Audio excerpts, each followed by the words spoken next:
fans, it's the VC Andrews Critiquer. Oh boy, I am so excited for today's review. We're going to be looking at the top 10 episodes of my favorite cartoon ever from childhood. Yes, a show I actually liked more than SpongeBob SquarePants, unlike pretty much every other frickin' 2000s kid. Anyway, the show in question was a Disney Channel series called Teacher's Pet. Here's the recap. Leonard Helperman is not excited to start 4th grade. Being the class dork is hard enough, but his mother just happens to be his teacher this year, and let's just say that Mary Lou Helperman is one of those parents that fails to notice when their kid exceeds the age of 5. Now Doodlebug, listen to Mother! So Leonard knows his 4th grade year is bound to be a living hell. His dog Spot, however, voiced by Nathan Lane, is depressed for the opposite reason. He finds it an abomination that society won't let dogs pursue an education and expects his species to just stay at home all day and bark at traffic. In other words, he wants to be part of that world. So Spot pretty much says, to hell with species norms, I want to be educated, and puts on some of Leonard's dirty clothes to disguise himself as a human 4th grader named Scott Leadready II. And thankfully, Fallon D. Roosevelt Elementary doesn't require their students to be registered or even for their parents to meet with them first. Hey, suspend your disbelief, there'd be no show otherwise. And Spot/Scott not only manages to break grounds by being the first dog ever to attend school, but also by becoming the teacher's pet and the most popular kid in 4th grade. You gotta admit, it's really hard to be both those things in school, so kudos to the mutt. But things get a little complicated when Leonard notices he's wearing his Spot Helperman collar. So to keep Leonard from reporting him for dog napping, Spot has to come clean with his master. And Leonard takes it with quiet dignity and grace.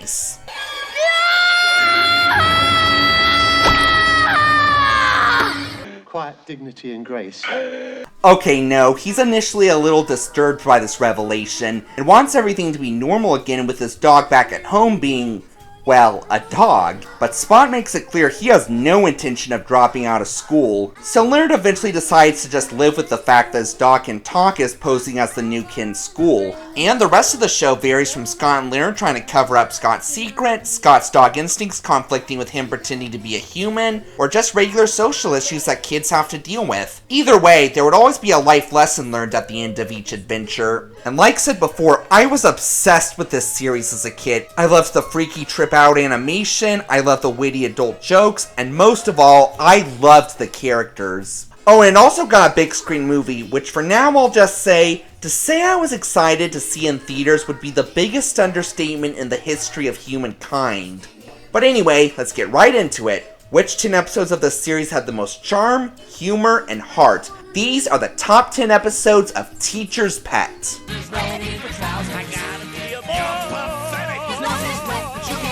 Number 10.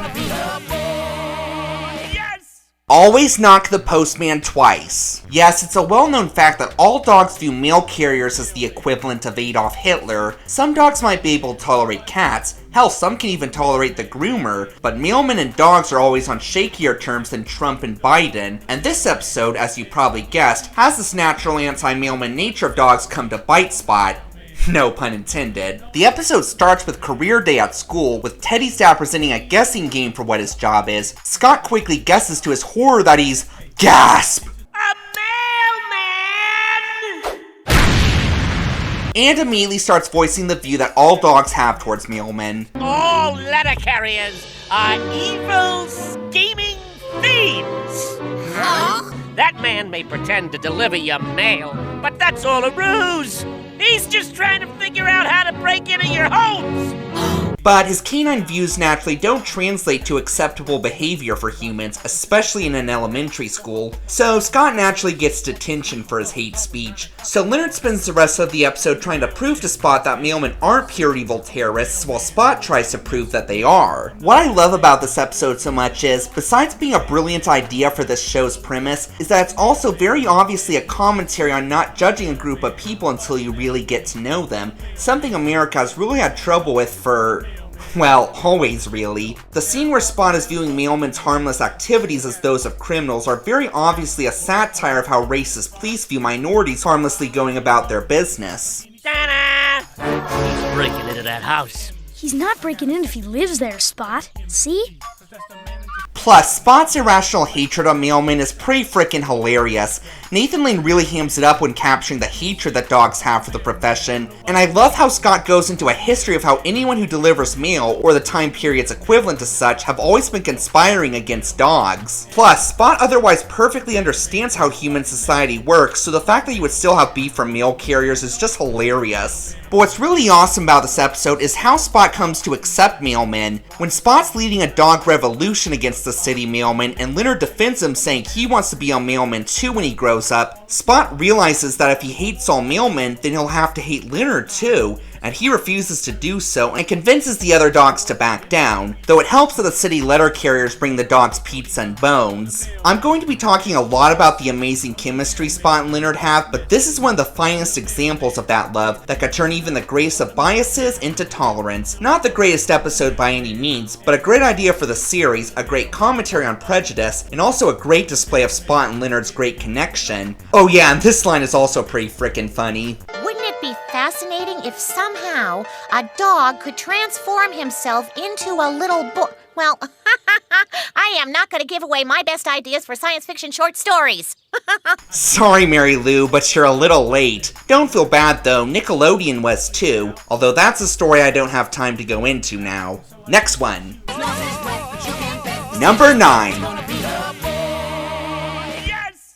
Being Mrs. Leadready. Spot may have been fortunate enough that the school doesn't require students be registered by their parents, but not having parents, at least not human ones, was bound to catch up to him eventually, and this is the episode where it does, specifically when parent-teacher night comes along. And seeing how Scott has no clue where his birth mother is, hell, he never even met her, decides that Leonard, who turns out can do a pretty convincing female voice.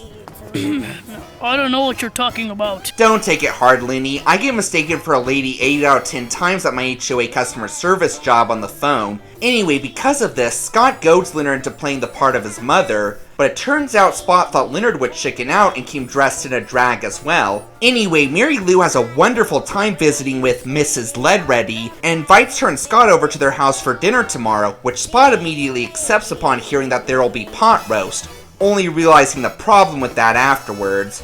Whoopsie! Oh, curse you, pot roast, you savory, moist temptress! But now is not the time for regrets, as Spot now has to be himself, Scott, and Mrs. Leadready all on the same night at once. So what's there for me to praise with this episode? Well, besides being another great idea for this show's premise of a dog dressing as a 4th grade boy, Spot's attempt to be 3 different personas is just as frickin' hilarious as it probably sounds. But that's far from the extent of this episode's comedy material. When Leonard and Spot run into each other cross-dressing at the school, they do a Groucho Marx mirror routine. Overused, but still one of the funniest gags in media history, so who gives a crap? Strickler falling in love with Spot in a drag is also pretty frickin' hilarious, especially seeing how he hates dogs so much. Plus, take a look at this. Don't you just miss the good old days when kids' cartoons were loaded with not so subtle dirty humor? But this episode does have some pretty strong heart too. When Scott asks Leonard why he was willing to go through with dressing as his mom for the conference after all, Leonard says it's because they're best friends and he wants to always be there for him when he needs him. Plus, at the end of the episode, when Spot has collapsed from the stress of attempting to be 3 different people at once. Not the personalities, the bacon liver wraps. I should have stopped at 6. Well, I stand corrected. But at any rate, Mary Lou comforts him, at which point he realizes that Mary Lou is basically his mother, and even sings a sweet song about it. Even though her sweet nose isn't cold, wet and black, I'm her baby.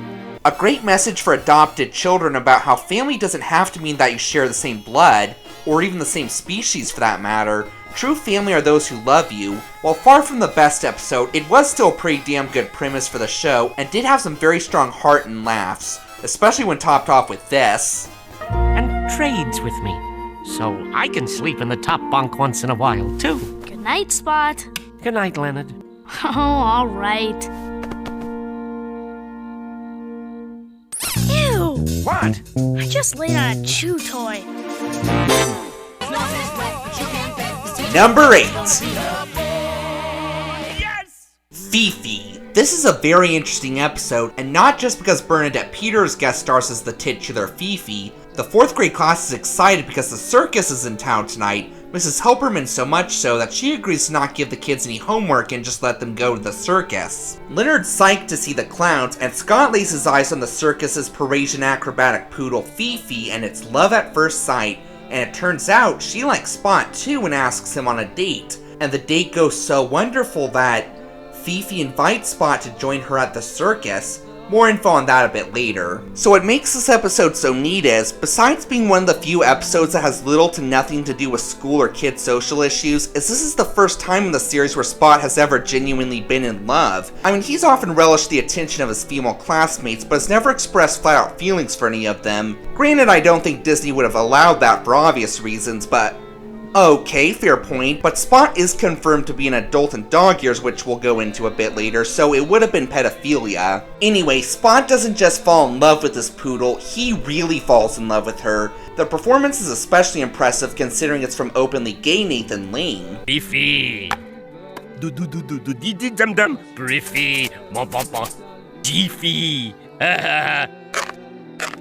Actually, that's kinda debatable, but this episode is also good on laughs too. During the date, Spot and Fifi try to pull a Lady and the Tramp at an Italian restaurant, only to get a taste, no pun intended, of how a restaurant owner would actually react in that situation. Sonny, A, the board of health would shut me down in 3 seconds. B, this is a high-class joint. We don't call it a spaghetti. We call it a pasta. And 3, dogs don't have lips. That's a skinny black line. It's not a lip. My deceased poodle Annie would disagree with that last notion, kind sir. But thankfully, Youngie does manage to convince her father to let the dogs touch lips with pasta at his Taiwanese restaurant for fear that Leonard might injure himself while doing a clown stunt to try and convince them to let the dogs dine. Oh yeah, Youngie is basically this girl who supposedly hates Leonard but is implied to secretly be in love with him a la Hilga from Hey Arnold. Oh yeah, and apparently Leonard's long life dream is to be a clown. The shame of it. And I thought I was a huge dork. On top of that, he's a pretty crappy clown. Warko, warko, warko! Whoa, whoa, whoa! But this episode also has some pretty ballsy drama. Spot comes dangerously close to running off with Fifi, and seeing how much Spot loves being a boy and going to school, and more importantly loves Leonard, that's really just, what the F? I won't use the actual word in case there are kids watching this, by the way. Hell, even the tiny-ass pretty boy is devastated that Spot's leaving. Sweet to see he really does care for his friend. Of course Spot can't leave Leonard, but he's still pretty sad about having to say au revoir to Fifi. And before you ask, no, I'm not going to spoil how their farewell goes, but it's just both so gentle and yet so cruel to poor Spot at the same time. I know that really doesn't make sense, but if you watch the episode yourself, I'm sure you'll understand what I mean. You just feel so happy yet so awful for the poor canine when you see what their ultimate fate is. But again, that makes for some of the best drama in the show. My one real gripe with this episode is that even though it has Bernadette Peters as Fifi, she never sings even once. I mean, it's frickin' Broadway star Bernadette Peters, who's practically a living embodiment of singing, and she's paired with the super talented singer Nathan Lane here. How could these two have not had a romantic duet? But that's just a minor nitpick in what's otherwise a very funny, emotional, and unique episode for the series. Actually, no it's not. The creators may have stiffed us a song from Bernadette Peters, but I'm not going to. You know what? Play any song from her whatsoever. As long as it's from Peters, there's no way it could. Barney, the dinosaur. Okay, never mind. Next one, please. Now. Number 7. Yes! Inspector Leadready II. You'll note that this is one of the few episodes in this series where Nathan Lane couldn't make the time to voice Scott here due to him being in the original Broadway production of The Producers. Don't worry though, Kevin Shaun could do a damn good impression of Lane. Hell, he had previously replaced him as Timon in the Timon and Pumbaa spin-off series. But anyway, all the 4th graders are making custom-made maps of certain South American countries and dressing in the traditional clothing of that country. And all the maps are shit except for Leonard's love interest, Leslie Dunklings. But after recess that day, they find the map broken and Leonard holding the pieces. Even though Leonard insists he was just trying to fix it to impress Leslie, the evidence is overwhelmingly against the kid since he was especially jealous of Leslie's awesome Brazil map and even said during recess, the most convenient time for the crime since no one was in the classroom, that he wasn't going to worry about it anymore and was gonna do it. And not only does it look like Leonard's lost any possible chance of winning over Leslie, but Principal Strickler, aka the human clone of Principal Mazer from a Goofy movie, right down to his voice actor Wallace Shawn, threatens Leonard with the most severe sentence any kid could imagine. So recess until college? Oh, how horror! Wait, recess only goes up to 5th grade. Yeah, that punishment's kind of faulty in hindsight. But anyway, Scott believes he's innocent and takes on the persona of Scott Locke Holmes to prove it. So yeah, this episode is a whodunit, and it's no Who Shot Mr. Burns, but it was still good enough to earn a spot on my top 10 episode list. For one, there are some really damn good jokes here. Look at Leonard. He chose Uruguay because he wanted to learn more about its people, not because it's next to Leslie Dunkling's Brazil. Dare I say it again? Touché. You said Not a word, Ian. I'd rather be with Leonard than Trevor. I knew somehow this would come back to me. I did it! You admit you broke Leslie's map. Nah, I just wanted Leonard to get his hopes up. But don't worry, not all the jokes are at Leonard's expense. You have to get up pretty early before morning announcements to trick Principal Strickler. And before you ask, no, I'm not going to spoil who the culprit was, but there are subtle clues all throughout the episode about that, and how do I describe this? You kind of have to watch them all to have really any chance of deducing the culprit, at least before Scott does at the very end. But once you do, there's a decent chance you can figure it out on your own. The one hint I will give you is, think of Murder on the Orient Express. If you're familiar with that work, then I'm pretty sure that immediately gives away who it is. Another thing worth mentioning is, this episode's got some pretty risque stuff in it. Not requiring students to be registered by their parents is one thing, but allowing them to come dressed as a dictator for a school project is nuts, to be delicate. Also, this episode probably has the most risque joke in the entire series. Lake Titicaca. First of all, let me congratulate you for not sniggering at the mention of the lake with the unfortunate name. Good night, everybody. And I guess the last thing I want to mention is, this episode is another great display of the loyalty the Helpermans have to one another. Mary Lou and Scott don't think for 1 second that Leonard was the culprit, and Scott's even willing to risk no recess until college for himself as well to help his friend. That was a pretty selfless move. Again, as whodunit episodes go, this episode is a pretty good one. And seriously, a kid, well, a fake kid, but you get the point, dressing as a dictator? I don't think we've ever seen that in cartoons before. Touché. You said tushy again. Number 6. Yes! The Blight Before Christmas. This was the series' second Christmas special, and while their first one is vastly superior, and thus earned a much higher spot on this list, this one is pretty good too. Christmas vacation has arrived, but Scott and Leonard are a bit blue. No pun intended with Scott. Leonard because his mom always buys some educational or baby toys, not to mention he got stuck with Ian as a secret Santa this year, and Scott because he's only getting dog presents for his spot identity and no human boy presents. So upon finding there's a $500 reward being offered for a lost dog named Moby Dog, yeah, I've heard lamer pet names, Spot decides to use his canine sense of smell to track the dog down, collect the money as Scott, and buy his own presents. Meanwhile, Leonard hears about a new hit video game that's the must-have toy for Christmas. So tell your folks, buy me, Bones Time, or go to hell! Well, okay, the ad doesn't say that, but it is still very enticing, so he begs his mom for it, but she says it's too expensive, prompting him to shoplift at the store, breaking his mother's heart. Oh wait, no, still wrong Christmas episode involving wanting a video game, but that one is still a Simpsons classic, give it a watch sometime. No, on the contrary, Mary Lou pretty much says, yep, you're getting that game, prompting him to exploit this by scheduling all his classmates to come over and play it. So what makes this episode so great is, we see the love the Helperman family has for one another. Mary Lou realizes that promising her son the hottest new Christmas gift in advance was probably not the brightest idea in hindsight. But nonetheless, she goes to literally every single store in the entire city to try and find a copy, but alas and alack, they're all sold out.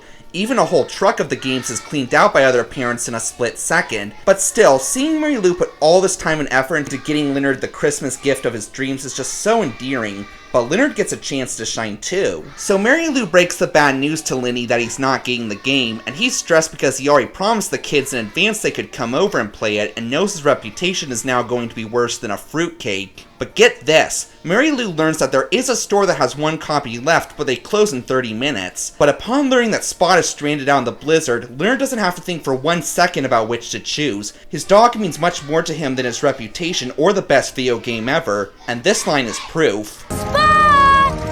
Oh, please. If I can just get my Spot back, I'll never ask for another toy. Speaking of which, let's talk about Spot. So Spot eventually tracks down Moby, but it turns out he went missing to start a family. I don't know anything about birthing puppies, Miss Charlotte! Spot initially doesn't give a rat's ass and just wants to get Moby back to his human family and score $500, but upon seeing how happy they are, and the fact that they named one of their pups after him, Spot is willing to go out into the freezing blizzard to find help for their puppy so they don't freeze to death. And hey, at least Leonard and his mom went out into this blizzard in a nice warm car. Spot had to go out in the freezing cold butt naked. That's dedication, my friend. So you probably guessed what happens next. Leonard and Mary Lou find Spot, he shows them the freezing dog family, they take them back to their owners, but Mary Lou won't hear of accepting the reward. But thankfully, it turns out the owner works for the company who made the game and gives Leonard a free copy of the game as thanks, and Mary Lou does allow him to accept that. Well, not chock full of gags, except for this hilarious subplot I forgot to mention of Pretty Boy and Mr. Jolly being secret Santas to each other. Yeah, that's just as hilarious as it sounds. Nor being nearly as awesome as the other Christmas special I'll discuss later, this episode still has a lot of holiday heart, showing that the Helpermans will go to any length to help one another. Number 5. Yes! You can't bite City Hall. Out of all the ideas the show came up with specifically for its premise of a dog pretending to be a 4th grade kid, this one was definitely the best. Mary Lou announces to the class that the mayor's considering building a new skateboard park and wants one of her students to represent the city kids as a whole about whether or not this should be done. And seeing how Scott has much charisma as Harold Hill, not to mention singing talent, Scott's chosen to be that representative, and while he's at it, upon learning from the other dogs that their beloved dog park is being torn down, Spot promises a Scott to charismatically speak against that at City Hall as well. But yeah, you probably already guessed why they want to tear down the dog park. So Spot now has to choose between siding with his human friends and encouraging the skate park to be open, or staying loyal to his actual species and demand the dog park stay open. Again, this episode's premise was so frickin' brilliant, as it really puts Spot in his first dilemma about whether his true loyalty lies with dogs or humans, and Nathan Lane honestly does a phenomenal job at conveying Spot's stress over trying to figure out who to side with. I don't know what I stand for. I don't even know who I am anymore. I'm Scott. I'm Spot. I'm Scott. I'm Spot. I'm Scapata. Scott. I'm Biscotti. Yes, it's mostly played for laughs, but you can still really feel how torn he is over choosing whom to side with. It doesn't help that literally no one in this episode offers any support to our poor canine friend. The closest thing is Pretty Boy suggesting that he forget both the dog and the skate park and just turn the place into a bird sanctuary. Brilliant plan, bird brain. But surely Leonard must be some help, right? Nope. On the contrary, Leonard kind of abuses his power as Scott's master and basically says that if he favors the dog park over the skate park, he can't continue going to school since he's not a true kid. Ouch. Hell, even his own subconscious seems to be trolling the poor dog. Whenever you have a problem you can't solve... What? Someone should have paid attention in class and not wanted to run out to recess so fast. I shall give you the answer. Spot!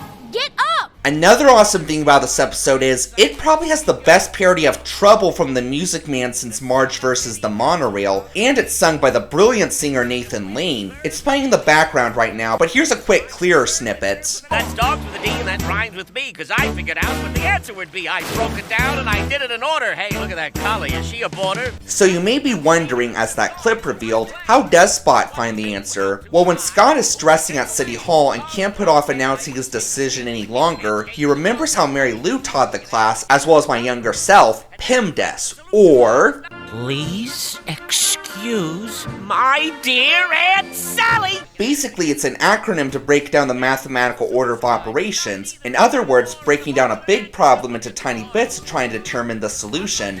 So that's what Scott does here, proposing that it be a skate park 3 days a week and a dog park 3 days a week. And the last day, that's to be a bird sanctuary like Pretty Boy wanted. This episode may not be the funniest in the series, but its premise was just so frickin' ingenious, giving us the first time Spot had to decide between standing on 2 legs or 4 legs, and topped off with a phenomenal Music Man spoof and teaching me about PEMDAS, which helped me come prepared when I first learned in school. This episode more than earned a spot on this list.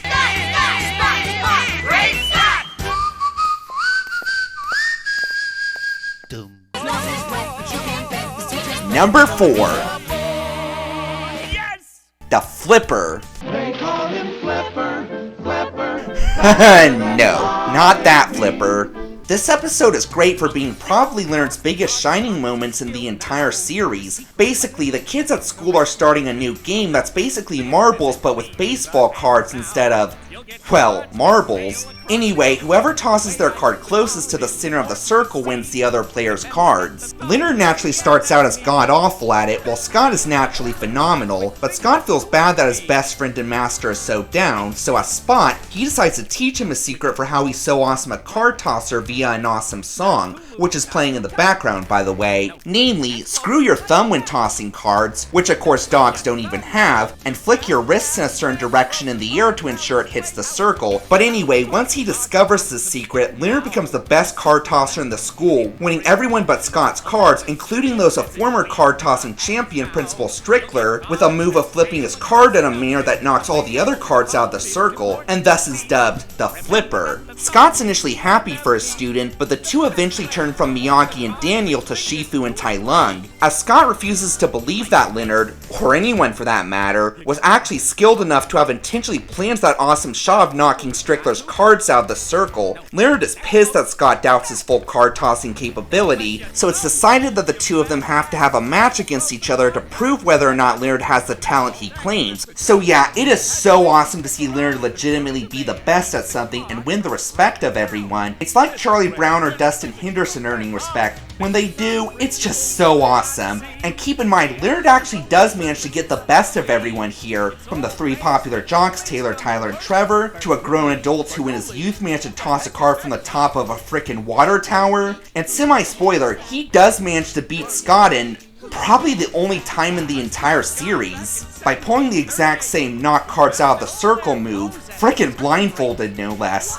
Leonard, you are an inspiration to us all. And the funny thing is, this episode's moral is, as you may have guessed, don't be a self-righteous prick when you're the best at something. With great power comes great responsibility, yada yada. And while I don't necessarily think Leonard is in the right for the ego he develops, considering how Leonard's been treated by them throughout the series, tell me you didn't enjoy him giving them a taste of their own medicine just a little bit. And how are the laughs in this episode? Well, this one isn't packed with gags, but what it does offer does not disappoint. I'll win everybody's cards back so quickly we'll still have time to do homework before dinner. Oh! Or maybe not.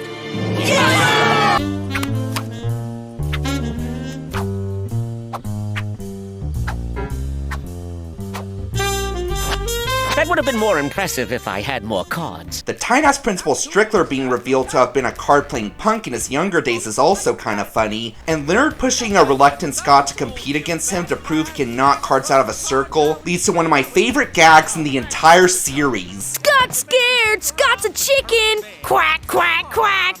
That's a duck sound, but we get your point. If being too big of a moron to tell the difference between a chicken and a duck weren't degrading enough, there was a previous episode where the other 4th graders were calling Leonard and Scott chicken, and they literally made the clucking sound chickens make. Scott may be a chicken, Lenny, but you're a dumbass. But that's okay, you're our dumbass. I think the last thing I want to praise about this episode is how it teaches kids about famous people they probably never heard of, like Bing Crosby and also Bernoulli. Bernoulli, who the heck is that guy? A smart guy back in 1738 who found that all air flows at a certain rate.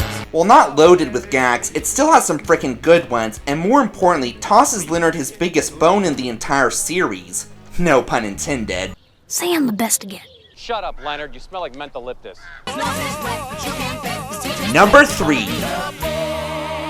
Yes! Talluluahpalooza. And yes, this episode is just as hilarious as it sounds. Scott and Leonard are psyched because there's a pizza and laser tag event at the mall this Friday night. Scott especially because, as he puts it, this is his first laser tag event ever and first pizza that someone didn't drop on the floor. There's just one catch. Principal Strickler has to go to a teacher convention, and his usual pet sitter, namely his mother, blew him off to satisfy her gambling addiction at the casino. So Mary Lou agrees to pet sit, but Leonard and Scott are concerned, fearing the feline might uncover the latter's secret if she stays with them. And before you ask, no, I have no clue why. Pets in this world are pretty strict about their rule of not talking to humans. Remember, Leonard only found out by accident, so it's not like she'd tell Strickler. But at any rate, they've got to make sure she doesn't find out, while also making sure she doesn't cause trouble in the house, and on top of that, make sure they get to the laser tag and pizza event at the mall. So what's so awesome about this episode? Well, despite being a bit contrived, the premise actually is pretty good and has some of the greatest gags in the entire series. I'd be lying if I said they were the most creative or original I've seen, but they're all just so damn funny. Now here's the plan. Any questions? I was afraid of that. Plan B! Oh! Like around the second act, when Mary Lou says she unfortunately can't make the time to drive Leonard and Scott to the mall, instead of just going outside and telling Spot this, he tells him the bad news through a game of charades in the window. Or how about the fact that Strickler actually bullshitted about his teacher's convention and instead just went to a Hawaiian party? Or how about the fact that Mr. Jolly actually writes a rap to try and express his love for the feline? Moolah, moolah, spend all my moolah, Jula, to buy you something cool, it'll make you drool. No comments. And of course, there's one of the greatest bits in the entire series. I think I know how to pet a dog, thanks. I've had 3 of them. You what? Nothing. There were dogs before me? Maybe. Their names? Lovey Bear and Cuddly Buns. Lovey Bear and Cuddly Buns. Let's speak of them no more.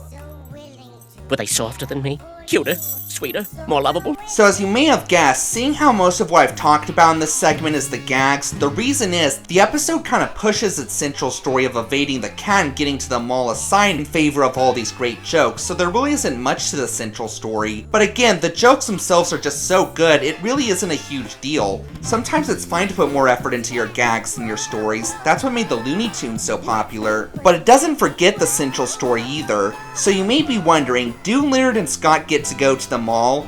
Well, yes and no. Mary Lou eventually says, "Screw the cat, you and Scott are going to the mall." But when Scott sees Tallulah about to eat Pretty Boy, he knows the Helpermans have to do the right thing and be there to keep Tallulah in line. But it pays off as Strickler wins tickets to next month's pizza and laser tag event at the Hawaiian party and gives them to Leonard and Scott as thanks. So the episode's message is the usual, you should always do good deeds for others, even if they're hell on earth to deal with, and they're bound to pay off in the end, yada yada. Simple message, but still a good one for kids. And as for whether or not Tallulah finds out Spot's secret, actually I'm not gonna spoil that for you, but I will say the answer to that does come with some very good laughs. Despite not having as developed of a story as most episodes, it is still packed with some of the show's funniest gags, while also delivering a simple but still very useful message for the kids. But there is still one question racing my mind through all of this. Might their names be Lovey Bear and Cuddly Buns?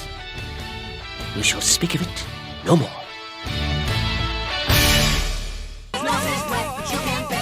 Number 2.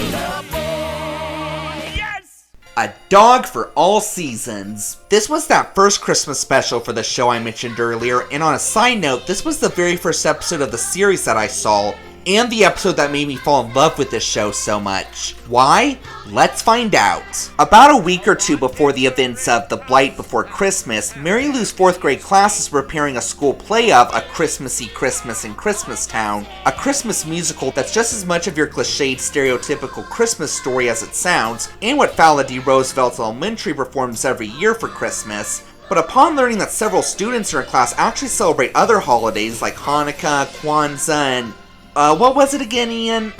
The Tibetan Festival of Yak Butter Sculptures! So upon making this discovery, Mary Lou realizes that American pop culture has been pretty exclusionary to every religious winter holiday except Christmas, and when it's not, it usually doesn't bring the best results. So she decides it's time for a more progressive holiday approach and asks Strickler if she can write an original musical celebrating all of her students' holiday customs. Strickler reluctantly agrees, but warns her she'll be fired if the musical isn't as revolutionary as A Christmassy Christmas in Christmastown. And needless to say, writing a phenomenal musical that celebrates all religious holidays in just 24 hours is a bit easier said than done. And on top of that, all this talk of diverse holiday customs leads Spot to a very grim realization. My people don't have a holiday tradition! So while Mary Lou and Leonard are panicking to top Howard Ashman and Alan Menken in writing great musicals, Spot searches the city to try and figure out what holiday traditions dogs have. So as a liberal who absolutely loves diversity, I think you can see why I adore this episode so much. I mean, I may be wrong, but I don't think there's ever been a Christmas special before about not completely ignoring everybody else's holiday customs in favor of the Yuletide. That's why I think the show was so groundbreaking. And on top of that, it's really awesome to see Mary Lou willing to risk her job just to support the cause of diversification. She really is an awesome teacher, though I'd be lying if I said I didn't kind of laugh at her failed attempts to write the musical. A mean old miser gets visited by 3 ghosts who help show him the true meaning of Christmas, Hanukkah, Kwanzaa. It's just like a Christmas carol. A magic, multicultural snowman comes to life. Snowmen have been done. A reindeer. Done. A kindly old... Done! It's all been done! The scene where Scott's trying to find out what dogs' holiday traditions are is pretty funny too. I've been putting this thing up for 37 years, and that guy with the crown is definitely not a wise dog. We do not have any about dogs. There has to be. All the other animals are covered. The mistletoe mouse, Rudolph the red-nosed reindeer, holiday traditions in Wales. Who's kidding who, sweetheart? But the best part of the episode is by far the ending. Basically, Spot meets the spirit of World War II dog Rin Tin Tin, voiced by John Mahoney, who takes Spot back in time to show him the Christmas where Leonard first got him. So Spot realizes that dogs do have a holiday custom, bringing joy to their families, bringing them closer together.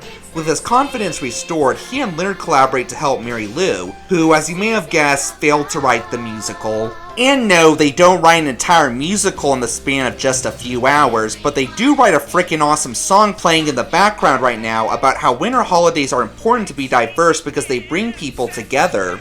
So our different customs have various names. The feelings we have are the same.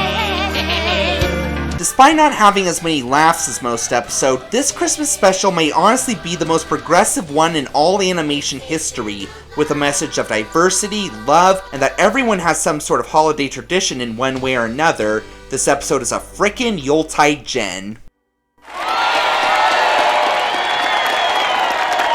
And the #1 Teacher's Pet episode is... Teacher's Pet the Movie. Oh man, when I first heard that my favorite cartoon ever was getting a big screen movie that would be a spoof of my favorite Disney movie, Pinocchio, this is pretty much how I reacted. Hooray! I am so happy! I am so happy! And when my mom took my friend and I to see it on its opening day of Friday, January 16th, 2004, by then, I had gone just as wacko as the movie's villain waiting for the glorious day to come. Hell, the second we bought the tickets, I just bolted into that theater like the Flash and just sat there praying for the damn previews to end so I could see my favorite blue dog on the big screen. And after we finished the movie, I was in a state of otherworldly bliss and peace for several hours, like I'd been blessed by the angels above it.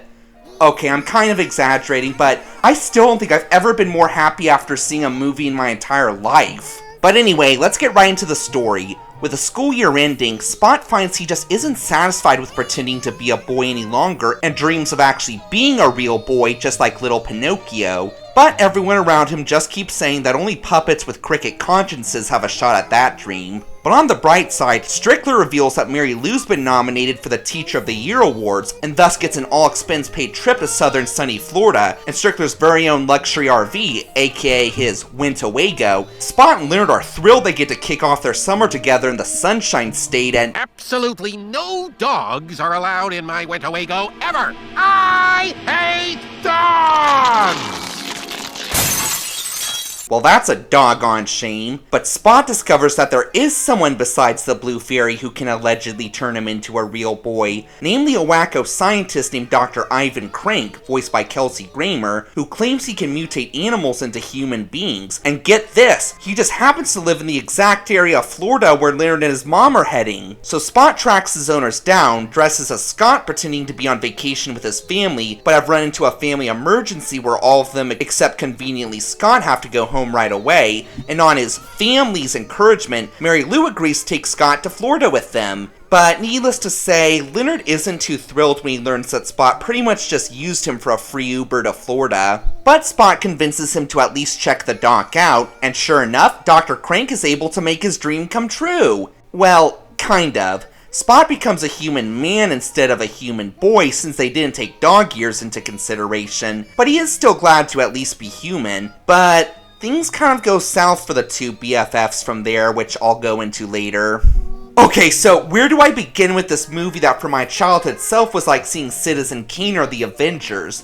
How about the humor? Oh man, this movie has such a great, cynical, irreverent, and often self-aware sense of humor that's very similar to The Emperor's New Groove or the Airplane movies. It's easily among the best in the entire Teacher's Pet franchise. Me, Dr. Crank, me! Hey, smart boy, let me explain how TV works.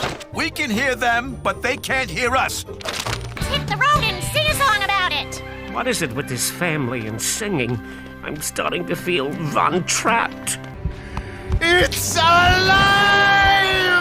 That's a good start! And a lot of the humor comes from the visuals too. The show did indeed have some animation that had to have been drawn while on LSD, but this movie goes all out with the trippiness, with the expressions, the squash and stretch, and pretty much every other cartoon physic imaginable. The animation here is a stoner's ultimate wet dream. Plus, it's not the only PG-rated theatrical spin-off of a Disney Channel show for nothing. Well, that was strange.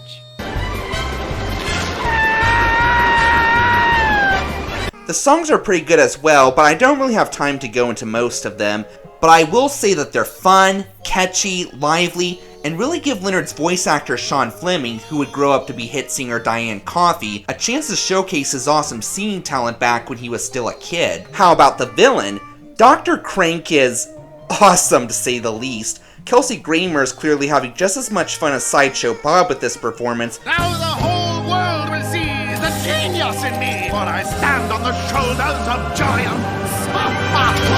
And I also love that he's basically a mix of all three of the main Pinocchio villains, kind of like in the Steve Barron adaptation. He's got some Stromboli, what with him locking our hero up when they try to leave and planning to take him on a world tour to get super rich. The Coachman, what with him threatening to turn little boys into animals. I'll go more into this a bit later. And also Monstro, what with the main character's parental figure being in their clutches and the hero having to save them in the finale. And said hero dies while doing so, only to come back to life immediately afterwards. All making for a much better Pinocchio remake than that abomination with Tom Hanks on Disney+. But the best part of the movie is easily how it's about Spot and Leonard's incredible relationship. As you may know, Leonard's never really been too crazy about Spot dressing as a kid and going to school, but he's tolerated it out of love for his friend. But now that Spot actually is human, Leonard may have run out of patience. So, long story short, Scott and Leonard return to the RV park that night with Scott posing as a family friend of the Leadreadys, who's come to tell her that Scott's family emergency has required him to go home too. Mary Lou and Scott share dinner together, connect, and find they really like each other. So Scott says, Eureka! He and Mary Lou can get married, and thus he and Leonard can still be together as stepson and stepfather. But Leonard understandably isn't too thrilled with that plan, and when Scott gets a little big for his britches, Leonard finally reaches his breaking point. So maybe you just better leave me and my mom alone! A friend needs a friend. That was the different us. But you don't need him. You said it yourself. You're not my dog anymore. Never since the Simpsons movie have I ever seen a more depressing "we're done" scene in a theatrical spin-off of a cartoon. But of course, Scott and Leonard are completely miserable without each other, and even separately sing the most beautiful song in all existence. I know it's been said, everyone needs someone, a loyal companion to share in life's fun. Like a mom and a dad need their bundle of joy. A friend needs a friend, a dog needs a boy. I can't go on with just half of my heart. Nothing and no one can keep us apart. It's a permanent bond we can never destroy. By the way, how does Leonard wind up in Crank's clutches, you may ask? Well, Leonard actually went there himself, thinking the only way that he and Spot could be together was for Dr. Crank to change him into Scott's dog. And Crank naturally had more self-serving purposes to do this. Let that sink in for a second. He was forgoing his chance to be with Leslie, all his human rights, and even his longer lifespan just because he loved Spot so much and was convinced that was the only way he could be with him. That is just awesome. Spot and Leonard are far from the funniest Nathan Lane duo ever, but I definitely think they are the closest. Yes, even more than Timon and Pumbaa. Speaking of Leslie, if you're wondering if she and the other 4th graders or Strickler have anything to offer to the story, with the exception of Ian, who turns out to be Crank's nephew, no. They mostly just have a 5-minute cameo at the beginning and a few split-second cameos here and there, and that's it. The story just wasn't one they could offer much for, sadly. Okay, this round's run way too long, so we better wrap things up. I really only have 2 major gripes with the movie. 1, Mary Lou never finds out Spot's secret. Seriously, you let Ian find out, but not Mary Lou? Bad dog, movie. Bad dog. And 2, as I'm sure a lot of you may have noticed, the story is very obviously a satire of incidents involving a transgender person and their unaccepting parents. Hell, Leonard even basically says, if you really love someone, you should let them have their dream even if you don't like it. But the very end has a version of the theme song where Spot basically says, yep, I was wrong to ever dream of being human. Scott Leadready II is dead. I'm just a dog and nothing more. That seems pretty contradictory to the message the movie seemed to be building up to this point. But regardless of that, the movie is just a freaking awesome conclusion to the series and the #1 episode. It's funny, it's emotional, it's heartfelt, and it does have a message that is not botched up at all. Boy needs a needs a boy, needs a dog, needs a boy, needs a dog, needs a boy, needs a dog, boy, boy, boy, boy, boy, boy, dog.